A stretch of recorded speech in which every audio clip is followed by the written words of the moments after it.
दिल्ली में वायु प्रदूषण की समस्या गंभीर है। सर्दियों में होने वाले प्रदूषण के लिए स्थानीय कारक जिम्मेदार होते हैं, जबकि जून और अक्टूबर में ये प्रदूषण भारी कारकों से होता है। आईआईटी दिल्ली के एक अध्ययन में ये तथ्य सामने आया है कि दिल्ली के बाहर के स्रोतों से होने वाले प्रदूषण का योगदान 65 से 75% तक का है। प्रदूषण कम करने के लिए समग्र योजना बनाने की जरूरत है। प्रत्येक वर्ष दिसंबर में होने वाले प्रदूषण के दौरान भी लगाए जाने वाले क्रैप के नियमों का कड़ाई से पालन नहीं हो पाता है। यही वजह है कि प्रदूषण कम नहीं हो पा रहा है। प्रदूषण को कम करना है तो क्रैप जैसे नियम को पूरे इंडो गैंजेटिक प्लान, जिसमें आगरा, कानपुर, लखनऊ, गोरखपुर, वाराणसी, पटना, कोलकाता, चंडीगढ़, पंजाब, हरियाणा व राजस्थान के जिले शामिल होते हैं, में लागू करना पड़ेगा, नहीं तो समस्या को हल करना मुश्किल होगा। आईआईटी दिल्ली के वायुमंडलीय विज्ञान अध्ययन केंद्र द्वारा किए गए एक अध्ययन में ये तथ्य सामने आया है। शोध पत्र हाल ही में नीदरलैंड के एल्सेवियर जर्नल में प्रकाशित हुआ है। दिल्ली के वायु प्रदूषण में दिल्ली के बाहर के स्रोतों से होने वाले प्रदूषण के कुल योगदान की मात्रा निर्धारित करने के उद्देश्य से किए गए अध्ययन में शामिल शोध छात्र राहुल चौरसिया ने बताया कि राजधानी के बाहर से आने वाले प्रदूषण को मापने के लिए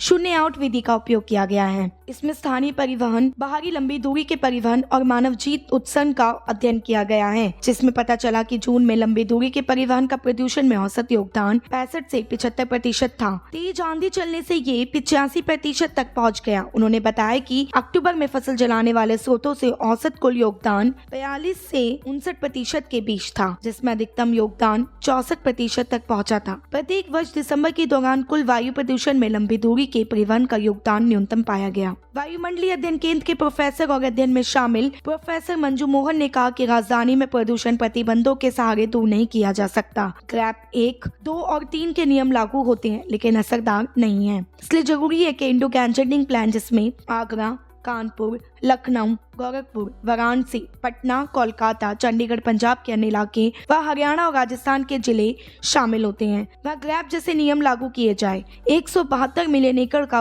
पूरा इलाका वायुमंडल में प्रदूषण फैलाने के लिए समान रूप से जिम्मेदार है। सरकार ने नेशनल ग्रीन एक्ट प्रोग्राम बनाया है। इससे प्रदूषण को कम करने में बहुत कम असर हुआ है। जब सभी इलाकों के लिए समान नीति बनेगी तो उसका असर दिखाई देगा। इंडो गैंजेटिक प्लान में हरियाली कम हो रही है, औद्योगिकरण बढ़ा है जो नियमों के मुताबिक काम नहीं कर रहा है। यहाँ थर्मल पावर प्लांट है जो प्रदूषण फैलाने में अहम होते हैं।